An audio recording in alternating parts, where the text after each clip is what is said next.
all my students. Today we will talk about voice. This is an important part of English grammar, as you know, and I will teach you voice, and I think I am assured that you will get 100% total content.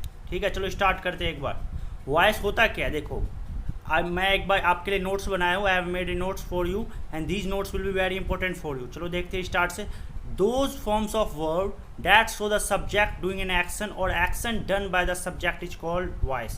यानी आप क्या देखते हो यहाँ पे, those यानी verb का वो वाला फॉर्म जो क्या शो करता है, सब्जेक्ट डूइंग एन एक्शन, यानी जो सब्जेक्ट है कोई काम कर रहा है. ठीक है, subject is doing an action. Subject क्या होता है, सब्जेक्ट जैसे आई हो गया, वी हो गया. जैसे आई एम गोइंग, इसमें सब्जेक्ट क्या है, आई सब्जेक्ट है क्योंकि आई जा रहा है. ठीक है, अब मैं जा रहा हूँ. और action done on the subject, और क्या दिखाता है ये जो एक्शन है वो एक्शन का जो प्रभाव है वो किसके ऊपर पड़ रहा है, सब्जेक्ट के ऊपर. यानी ये एक्टिव होता है और ये पैसिव होता है. ठीक है, इट्स कॉल्ड वॉइस. अब देखो voice is mainly classified into two parts. First is active and second is passive. चलो देखते हैं एक्टिव वॉइस. एक्टिव वॉइस क्या होता है. इन active voice the verb expresses the action of the subject upon the subject. यानी active voice में क्या होता है कि जो वर्ब होता है, वर्ब क्या एक्सप्रेस करता है, एक्शन ऑफ द सब्जेक्ट. यानी वर्ब सब्जेक्ट का एक्शन एक्सप्रेस करता है. Verb expresses the action of the subject upon the object. यानी ये काम किसके ऊपर प्रभाव पड़ता है, ऑब्जेक्ट के ऊपर. जैसे मैं बोलता हूँ इसका जनरल फार्मूला क्या होता है बच्चों, subject plus verb plus object. ठीक है, सब्जेक्ट पहले सब्जेक्ट आएगा, फिर वर्ब आएगा, फिर ऑब्जेक्ट. जैसे मैं बोलता हूँ आई इट अ मैंगो, तो सब्जेक्ट क्या आएगा इसमें, आई, वर्ब क्या आएगा, इट, और ऑब्जेक्ट क्या आएगा, अ मैंगो. ठीक है, अब मैं जैसे आप उसके बाद देखो पैसिव वॉइस. ठीक है बच्चों, पैसिव वॉइस देखो क्या होता है. इन passive voice the verb expresses the object being acted upon. क्या होता है इन पैसिव वॉइस. पैसिव वॉइस में क्या होता है, द वर्ब क्या शो करता है, verb expresses the object. Verb object को एक्सप्रेस करता है बीइंग एक्टेड अपॉन, जिसके ऊपर ये काम होता है. जैसे जनरल फार्मूला क्या होता है इसका, ऑब्जेक्ट प्लस हेल्पिंग वर्ब. ठीक है, object plus helping verb plus verb का third form plus by plus subject. इसमें हमेशा बाय लगता है, लास्ट में क्या लगता है, बाय प्लस सब्जेक्ट हमेशा ऑलवेज इसमें लगता है.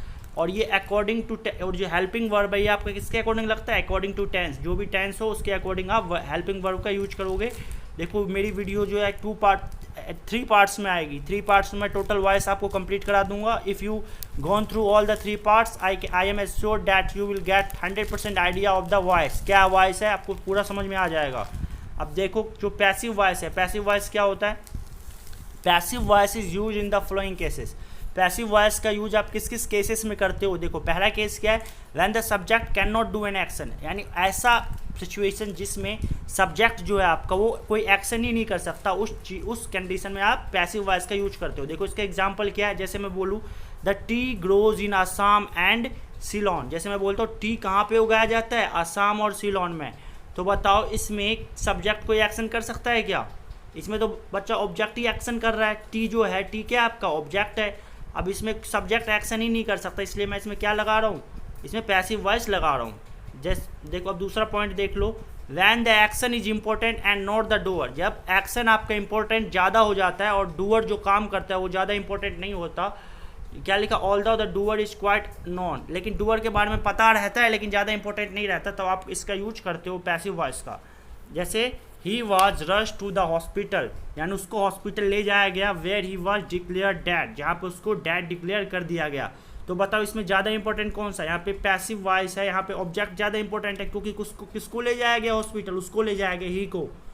तो ही ज़्यादा इंपॉर्टेंट है यहाँ पे, इसलिए ही क्या है यहाँ पे. इसलिए ऐसे टाइप ऑफ सेंटेंस में जहाँ पे आपका क्या हो, जहाँ पे आपका van the action is important and not the doer, यानी आपका एक्शन ज़्यादा इंपॉर्टेंट हो और कौन काम कर रहा है, डूअर ज़्यादा इंपॉर्टेंट नहीं हो, आपका बेसिकली एक्शन जो एक्शन आप कर रहे हो वो ज़्यादा इंपॉर्टेंट हो, तो आप क्या करते हो, पैसिव वॉइस का यूज करते हो.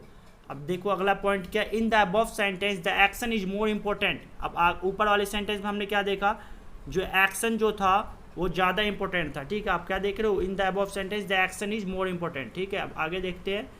चलो आगे देखते हैं क्या, when the subject or the doer of the action is either unknown or irrelevant. क्या, अब तीसरा पॉइंट ये मैं बता रहा हूँ कि हम पैसिव वॉइस का यूज कब कब करते हैं. ये कब करते हैं, when the subject और the doer of the action, या तो वो सब्जेक्ट या डूअर ऑफ द एक्शन उसी को बोलते हैं, दोनों चीज़ तो एक ही है.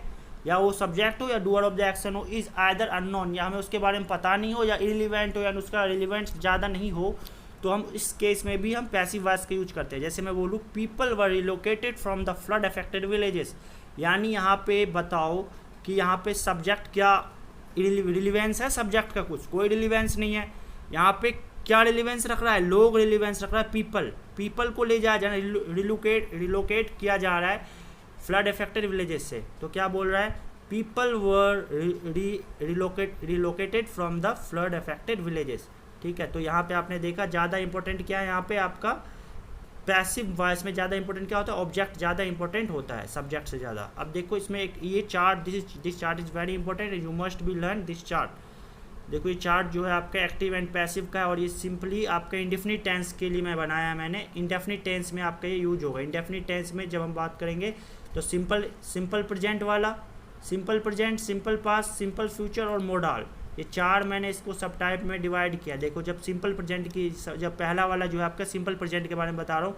सिंपल प्रेजेंट में क्या होता है, सब्जेक्ट प्लस वर्ब का फर्स्ट फॉर्म प्लस ऑब्जेक्ट होता है। क्या होता है, सब्जेक्ट प्लस वर्ब का फर्स्ट फॉर्म प्लस ऑब्जेक्ट। देखते हो सिंपल प्रेजेंट में जैसे आई ईट अ मैंगो, आई आएगा सब्जेक्ट, इट, ये इट क्या है, वर्ब का फर्स्ट फॉर्म है, और ऑब्जेक्ट क्या है, अ मैंगो आपका क्या ऑब्जेक्ट है। अब देखो जब आई ईट अ मैंगो, जैसे अगर इस तरह का हो तो अगर उसका पैसिव बनाओगे तो क्या होगा, a mango is eaten by me. अब यहाँ पे ऑब्जेक्ट पहले आ जाएगा, ऑब्जेक्ट जो है आपका मैंगो जो है, मैंगो को आप पहले रखोगे क्योंकि इसमें ज़्यादा आप फोर्स किसके ऊपर दे रहे हो, ऑब्जेक्ट के ऊपर देते हो। पैसिव वॉइस में ज़्यादा फोर्स आप ऑब्जेक्ट के ऊपर देते हो, तो इसमें ए मैंगो आ जाएगा पहले। इसके बाद ए मैंगो आप देखोगे क्या है, ए मैंगो ये सिंगुलर वर्ब है कि प्लूरल वर्ब है। ठीक है, और सिंपल प्रेजेंट में आपको पता है इज, एम, आर लगता है, तीन में से कुछ भी, तीन में से लगता है, तीन में से ही लगता है। तो आप क्या लगाओगे, ए मैंगो के साथ क्या लगाओगे, इज लगाओगे। तो ए मैंगो के साथ हमने इज लगाया, और बताओ यहाँ पे इट का हमने जो सब्जेक्ट इट एक्टिव में लगाया था, इट, इसका थर्ड फॉर्म क्या होगा, इट का इटन होगा। ठीक है, मैं कुछ देर बाद आपको वर्ड का भी फॉर्म लाऊंगा आपके सामने, इटन बाय। और यहाँ पे क्या आ जाएगा, आई का जो आई सब्जेक्टिव में है, आई का ऑब्जेक्टिव क्या होगा, आई का ऑब्जेक्टिव होगा मी, तो मैंगो इज इटन बाय मी हो जाएगा। अब दूसरा देखो क्या है, सिंपल पास्ट टेंस है। ठीक है, सिंपल पास्ट टेंस वाले में क्या होता है आपको पता है, सिंपल पास्ट टेंस वाले में क्या होता है, सब्जेक्ट वर्ब होता है, वर्ब के बाद सब्जेक्ट होता है, सब्जेक्ट वर्ब का सेकेंड फॉर्म प्लस ऑब्जेक्ट होता है। जैसे मैं बोलता हूँ आई एट अ मैंगो, मैं क्या बोलूँगा, आई एट अ मैंगो, तो सब्जेक्ट आ गया आई, एट जो है इट का सेकेंड फॉर्म है, एट एट ई, उसके बाद ऑब्जेक्ट जो है अ मैंगो आ जाएगा। अब इस केस में ये सिंपल पास्ट है, इस केस में अगर पैसिव करेंगे तो क्या हो जाएगा, a mango was eaten by me, मैं क्या बोलूँगा, a mango was eaten by me. ठीक है, तो अ मैंगो जो है आपका ऑब्जेक्ट वो पहले आ गया, और अ मैंगो की जगह आप क्या लगाओगे, सिंपल पास्ट में, सिंपल पास्ट में अ मैंगो की जगह तो वाज ही लगेगा क्योंकि सिंगुलर है मैंगो, वाज, और इटन लगेगा इसमें क्योंकि वर्ड का थर्ड फॉर्म लगता है, हमेशा लगता है पैसिव वॉइस में, चाहे कहीं से भी लाओ हमेशा वर्ड का थर्ड फॉर्म लगेगा। अ मैंगो वाज इटन, इट का थर्ड फॉर्म इटन बाय और मी। ठीक है, अब अगला देखो क्या, सिंपल फ्यूचर टेंस में देखो क्या होगा, सब्जेक्ट प्लस, ये मैं स्ट्रक्चर बताऊँ, this structure will be very important, if you learn this structure you will do all the questions from indefinite tense. Indefinite tense में जो भी सेंटेंस होगा, चाहे वो प्रेजेंट का हो, पास्ट का हो, फ्यूचर का या मॉडल का हो, कोई भी सेंटेंस कर सकते हो आप इंडेफिनिट वाला, अगर इसको लर्न करोगे। अब देखो क्या लगता है सिंपल फ्यूचर में, सब्जेक्ट लगता है। जैसे मैं बोलूँगा आई सैल इट अ मैंगो, मैं क्या बोल रहा हूँ, आई सैल इट अ मैंगो, तो यहाँ पे आई लगेगा सब्जेक्ट के पास, उसके बाद सैल लगेगा, या हम सैल या विल के साथ, सैल या विल लग सकता है, तो आई के साथ आपको सैल लगाना चाहिए। ठीक है, आई और विल के, आई और वी के साथ, तो आई सैल इट अ मैंगो, तो इट क्या है, वर्ब का फर्स्ट फॉर्म है, और ऑब्जेक्ट अ मैंगो क्या हो गया, ऑब्जेक्ट हो गया, ये एक्टिव की बात है। अब देखो जब पैसिव मैंगे क्या होगा, अ मैंगो, अब क्या लगाओगे, a mango shall, a mango will be eaten by me, क्या आएगा, a mango will be eaten by me. अब देखो मैंगो के साथ आपको विल लगाना है, मैंगो के साथ क्या लगाओगे, विल, क्योंकि मैंगो क्या आपका थर्ड पर्सन है, मैंगो थर्ड पर्सन, और थर्ड पर्सन के साथ आप विल लगाओगे, तो मैंगो विल बी, और थर्ड पर्सन इसमें वर्ड का थर्ड फॉर्म आएगा, विल बी इटन बाय मी, क्योंकि इट का थर्ड फॉर्म तो इटन ही होगा, बाय मी। अब देखो अगला देखते हैं, अगला देखो लास्ट जो है अब मॉडल, मॉडल्स का क्या बोल रहा है, मॉडल बोल रहा है subject plus modal plus verb का first form plus object. Modal में देखो हमेशा जो होता है ना, वर्ब का फर्स्ट फॉर्म ही लगता है। मॉडल जैसे आपका कैन हो गया, कुड हो गया, शुड हो गया, ये सब क्या आपके, माइट हो गया, आउट हो गए, सारे आपके मॉडल है। ठीक है, तो ये जो है आपका इसमें क्या लगता है, subject plus modal plus verb का फर्स्ट फॉर्म प्लस ऑब्जेक्ट हमेशा। जैसे मैं बोलूँगा I should eat a mango, मैं क्या बोलूँगा I should eat a mango, मुझे एक आम खाना चाहिए, तो मैं क्या बोलूँगा आई मैंने सब्जेक्ट के साथ लगाया, और शुड जो है आपका क्या है, मॉडल है, इट क्या है आपका वर्ड का फर्स्ट फॉर्म है इट, तो इट लगा दिया, और ऑब्जेक्ट क्या है यहाँ पे, अ मैंगो जो है आपका क्या है, ऑब्जेक्ट है, ठीक है। अगर ये तो एक्टिव की बात है। अब मैं इसका बोलूँ अगर पैसिव, ये जो है बच्चा किसका, ये किसकी बात है, ये किसकी बात है, ये जो बात है एक्टिव की बात है, ठीक है, दिस इज एक्टिव। अगर मैं बोलूँ इसका पैसिव क्या होगा, पैसिव देखो क्या होगा, पैसिव में आप ऑब्जेक्ट पहले लगा दोगे, इसमें ऑब्जेक्ट पहले लगा दोगे, तो ऑब्जेक्ट लगाओगे पहले, फिर मॉडल लगाओगे जो भी है। मैंने बोला I should eat a mango, तो मैं क्या बोलूँगा अ मैंगो, मैं क्या बोलूँगा अ मैंगो शुड बी। अब मैं क्या लगाऊंगा, शुड के साथ मैं क्या लगा दूंगा, बी लगाना होगा, बी लगाना पड़ेगा मुझे, ठीक है। शुड के साथ आप क्या लगाओगे, be, a mango should be eaten by me. अब क्या लगाओगे, a mango should be eaten by me. तो अपने डिफरेंस आपने समझा। चलो अब आगे देखते हैं, आगे क्या है। अब एक्टिव और पैसिव वॉइस से रिलेटेड हम कुछ सेंटेंस ले लेते हैं, जिससे सेंटेंस से आपका ज़्यादा क्लियर हो जाएगा, and this sentences will be really very helpful for you to understanding the concept of active and passive voice. चलो let's see। जैसे मैं बोलूँगा people arrested him, नहीं ये क्या लिखा, पुलिस arrested him, यानी पुलिस ने क्या किया, इसको अरेस्ट कर लिया। अब बताओ ये तो क्या आपका एक्टिव वॉइस का एक सेंटेंस है, this is the sentence of active voice. अगर मुझे इसको पैसिव में बदलना हो तो क्या करोगे, देखो ये जो आपका देखो पुलिस क्या है, इसमें सब्जेक्ट है, अरेस्टेड क्या है, इसमें वर्ब है, और हिम क्या आपका ऑब्जेक्ट है। अब यहाँ पे अरेस्टेड जो है ये कौन सा सेंटेंस है बताओ, ये सिंपल पास्ट सेंटेंस है, ठीक है, सिंपल पास्ट यानी प्रेजेंट नहीं, पास्ट इंडेफिनिट का टेंस सेंटेंस है, ठीक है, पास्ट इंडेफिनिट बोलो या सिंपल पास्ट बोलो। अब इस केस में अगर मुझे इसका पैसिव बनाना हो तो अब यहाँ पे सब्जेक्ट के ऊपर ज़्यादा फोर्स दिया जा रहा है, पुलिस है यहाँ पे सब्जेक्ट। अब मैं जब इसका पैसिव बनाऊंगा ना, पैसिव में क्या हो जाएगा, हिम है, ये हिम का मैं क्या लगाऊंगा, हिम को मैं बना दूंगा सब्जेक्ट बना दूंगा, तो हिम क्या है ऑब्जेक्टिव फॉर्म में होता है, और हिम का सब्जेक्टिव फॉर्म क्या होगा, ही होगा, तो ही लगा दिया मैंने।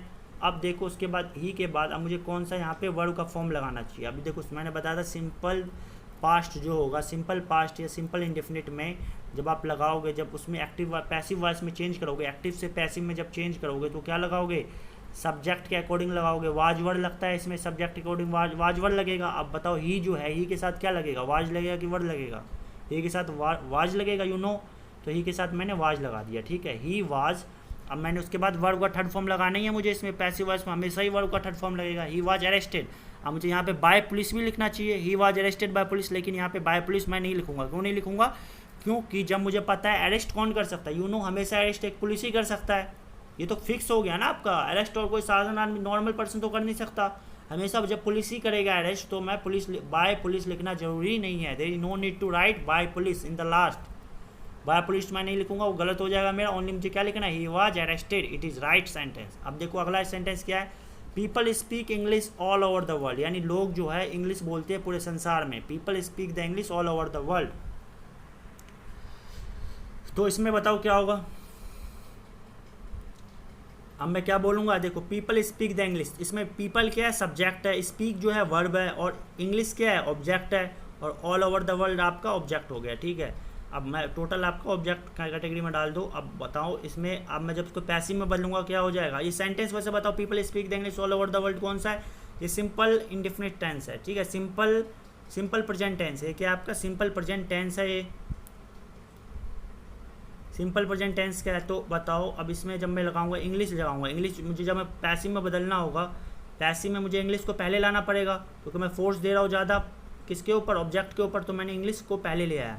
अब जब इंग्लिश लाएगा, जब आपको पता था जब मैं एक्टिव से पैसिव में बदलता था किस केस में, सिंपल प्रेजेंट टेंस में, तो मैं क्या लगाता था, इज़ एम आर लगाता था, और मैं इज़ एम आर में क्या लगाऊँ, इज़ लगाओ या इम लगाओ या आर लगाऊँ, तो ये आपका सब्जेक्ट के ऊपर डिपेंड करेगा। सब्जेक्ट यहाँ पे सिंगुलर है तो इसलिए मैं इसमें इज़ लगा रहा हूँ, तो इंग्लिश इज, और इसमें हमेशा स्पीक है, यहाँ पे स्पीक का थर्ड फॉर्म क्या होगा, स्पोकन होगा, हमेशा वर्ड का थर्ड फॉर्म लगेगा, तो इंग्लिश इज स्पोकन, और लास्ट में लगा दो आप ऑल ओवर द वर्ल्ड, ठीक है।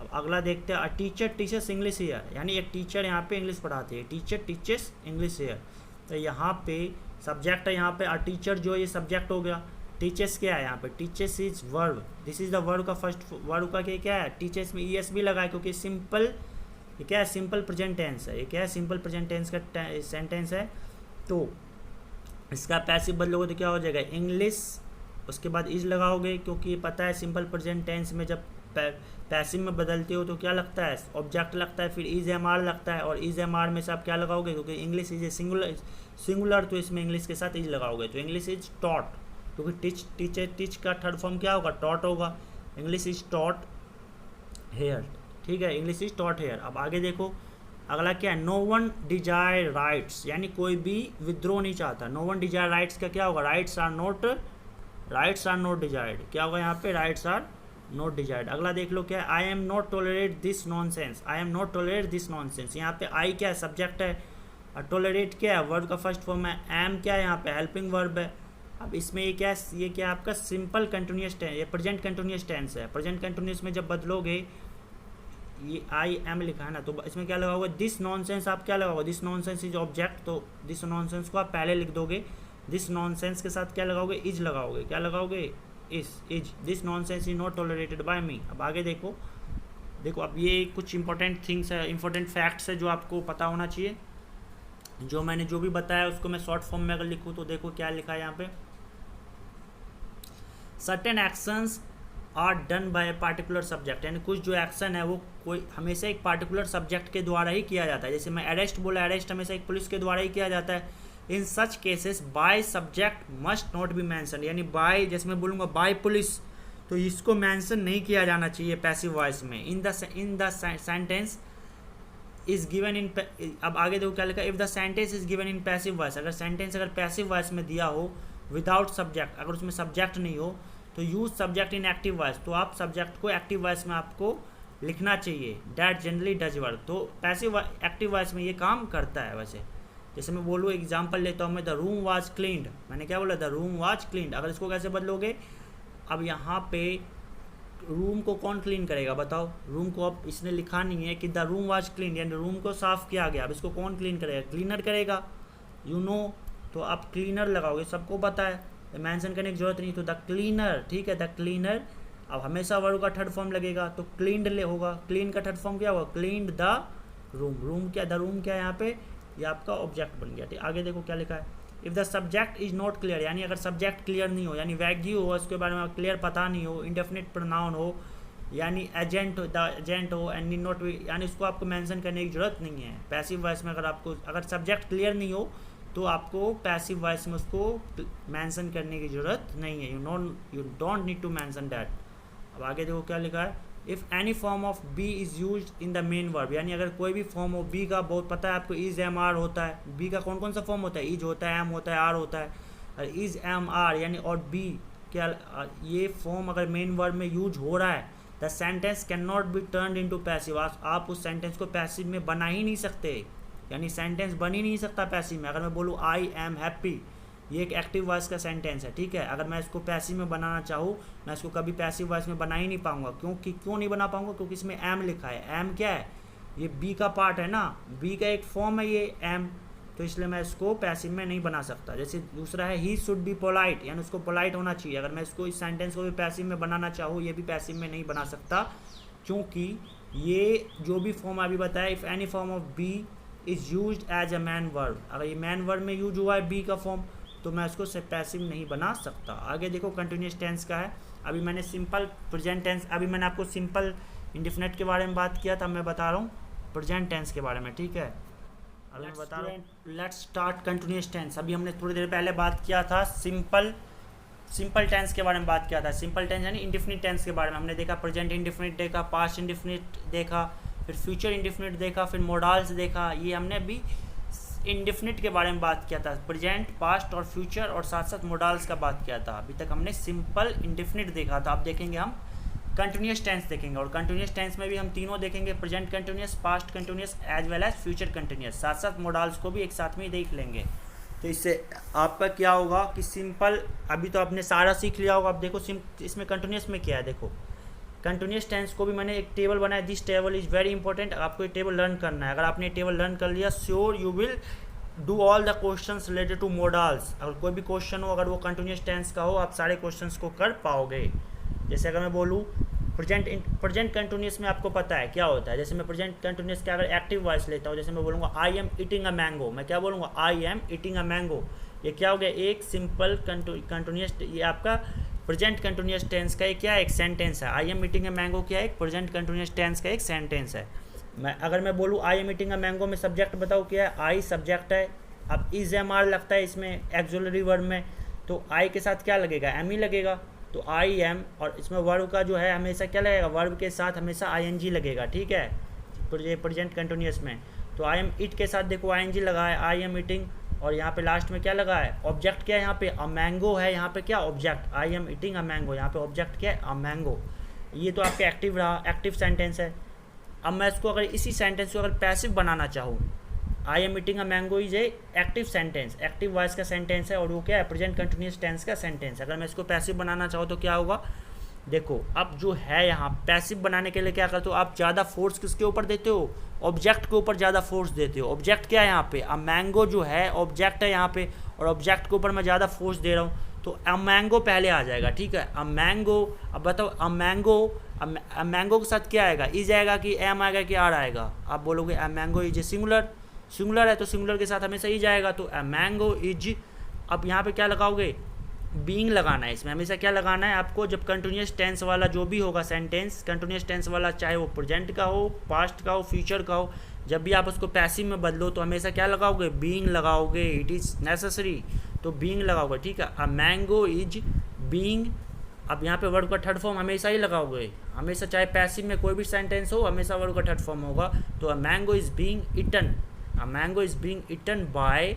अब यहाँ पे क्या आएगा, मी आएगा, क्योंकि आई था ना यहाँ पे, आई सब्जेक्ट में था, अब आई का ऑब्जेक्टिव फॉर्म क्या होता है, मी होता है, तो a mango is being eaten by me होगा। अब देखो आगे देखो पास्ट कंटिन्यूस में क्या होगा, जैसे मैं अगर बोलूँ पास्ट कंटिन्यूस का कोई भी एक सेंटेंस लेता हूँ, जैसे मैं बोलूँगा I was eating a mango, ये क्या है, I was eating a mango, मैं एक आम खा रहा था, ठीक है। अब इसमें सब्जेक्ट क्या, आई है, और बताओ इसमें सब्जेक्ट क्या आई है। अब इसमें ये एक्सुलरी वर्ब क्या है, एक्सुलरी वर्ब इसमें वाज, और वर्ब क्या है, एक्सुलरी है, यानी हेल्पिंग वर्ब बोल सकते हो, एक्सुलरी वर्ब बोल सकते हो, दोनों सेम ही होता है। तो आई वाज, आई के साथ वाज ही लगेगा ना, बताओ आई तो सिंगुलर है, इसलिए I was eating, I was eating, क्योंकि इट के साथ आपको आई एन जी लगाना पड़ेगा, तो आई वाज ईटिंग। और उसके बाद ऑब्जेक्ट क्या है यहाँ पे, मैंगो क्या है यहाँ पे, ऑब्जेक्ट है, ये तो आपका एक्टिव में है। पास्ट कंटिन्यूस का आपका क्या एक्टिव सेंटेंस है, एक एक्टिव का एक सेंटेंस है, I was eating a mango. अगर मैं इसी सेंटेंस को अगर मैं पैसिव में बदलना चाहूँ तो क्या होगा बताओ।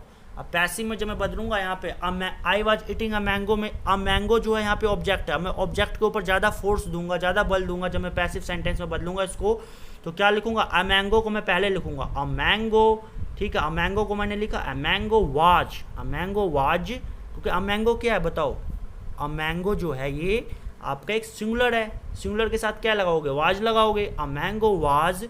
अब उसके साथ उसके बाद क्या लगाओगे, बीइंग हमेशा लगाना है। मैंने बताया आपको जब भी ये कंटिन्यूस वाला होगा, कंटिन्यूस टेंस वाला कोई भी सेंटेंस होगा, जब भी उसको पैसिव में बदलोगे हमेशा बीइंग लगाओगे। तो a mango was being, being लगाओगे इसमें, अ मैंगो वाज बीइंग, और वर्ब का थर्ड फॉर्म तो लगाओगे ही हमेशा।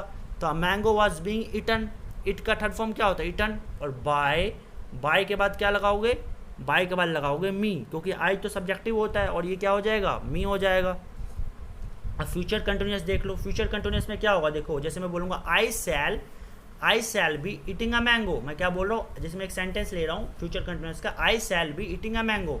तो आई इसमें क्या हो गया, सब्जेक्ट हो गया, शैल लगेगा इसमें आई के साथ, आई शैल, उसके बाद बी लगेगा क्योंकि कंटिन्यूस में है, ये फ्यूचर कंटिन्यूस में है, तो आई शैल बी, और वर्ब का फर्स्ट फॉर्म लगेगा, साथ में आई एन जी भी लगे, क्योंकि जो भी कंटिन्यूस का सेंटेंस होगा ना, कंटिन्यूस का चाहे कोई भी सेंटेंस हो हमेशा आई एन जी लगेगा अगर वो एक्टिव वॉइस में है तो देखो I shall be eating a mango. अगर मैं इसको कंटिन्यू इसमें बदलना चाहूँ, किसमें, पैसिव में बदलना चाहूँ, तो मैं इसको चाह के भी नहीं बदल सकता, I can't change it into passive, passive voice is not possible in the case of continuous tense का। अगर कोई भी सेंटेंस होगा, अगर वो एक्टिव में होगा, अगर आप उसको पैसिव में बदलना चाहो तो आप बदल ही नहीं सकते। अगर मॉडल्स का भी कोई सेंटेंस होगा उसको भी आप पैसिव में नहीं बदल सकते, passive voice is not possible है। और मॉडल का मैं कोई सेंटेंस लेता हूँ, मैं लेता हूँ जैसे आई से, देखो मैं क्या लेता हूँ, आई should be eating a mango, मैं क्या लिख रहा हूँ, आई should be eating a mango. देखो बी लग गया ना यहाँ पे, मैंने पता है बी जब भी लगे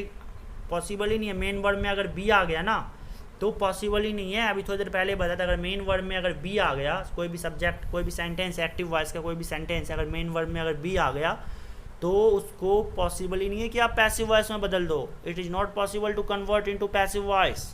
तो क्या लिखा मैंने यहाँ पे, जैसे I should be eating a mango, तो मैं यहाँ पे बी नहीं लगा सकता, यानी इस पैसिव वॉइस में नहीं बदल सकते। देखो अब आगे क्या लिखा है, don't forget to use being in passive voice of continuous tense, यानी जो पैसिव वॉइस होता है ना, कंटिन्यूअस टेंस का जो पैसिव वॉइस होता है उसमें आपको बीइंग तो लगाना ही है, इसको भूलना नहीं है। जो बीइंग है, this being is very important, I am just what I am telling you, this being is very important, being तो लगाना ही है।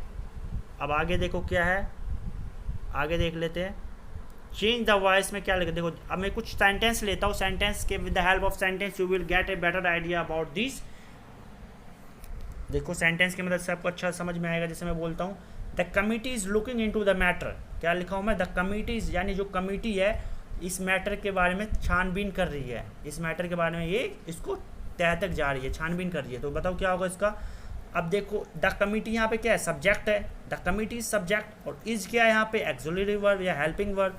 लुकिंग क्या है, इज जब भी लगेगा कंटिन्यूअस टेंस है, ये सिंपल है, ये क्या है आपका सिंपल, ये आपका कंटिन्यूअस टेंस है, प्रेजेंट कंटिन्यूअस टेंस है, तो हमेशा कंटिन्यूअस में आईएनजी लगेगा वर्ब के साथ, तो लुक के साथ आईएनजी लगाया। लुकिंग इनटू द मैटर, ठीक है, इनटू द मैटर आपका टोटल ऑब्जेक्ट के अंदर आ जाएगा, ठीक है, इनटू द मैटर ऑब्जेक्ट के अंदर नहीं आएगा, ये आपका क्या हो गया, एडिशनल चीज़ हो गया। अब देखो अब यहाँ पे मैटर, द मैटर जो है ना, द मैटर क्या है आपका, ऑब्जेक्ट है, बेसिकली द मैटर जो है आपका क्या है, ऑब्जेक्ट है। जब भी आप इसका पैसिव में बदलोगे तो क्या हो जाएगा, द मैटर जो है ये पहले आ जाएगा, क्योंकि आप फोर्स किसके ऊपर दे रहे हो, ऑब्जेक्ट पैसिव वॉइस में हमेशा पैसिव वॉइस में फोर्स आप ऑब्जेक्ट के ऊपर देते हो। तो द मैटर ऑब्जेक्ट है, यहाँ पे द मैटर आ जाएगा पहले, द मैटर इज लगाओगे, और हमेशा पैसिव वॉइस में बीइंग बोला था मैंने लगाने के लिए, the matter is being looked into.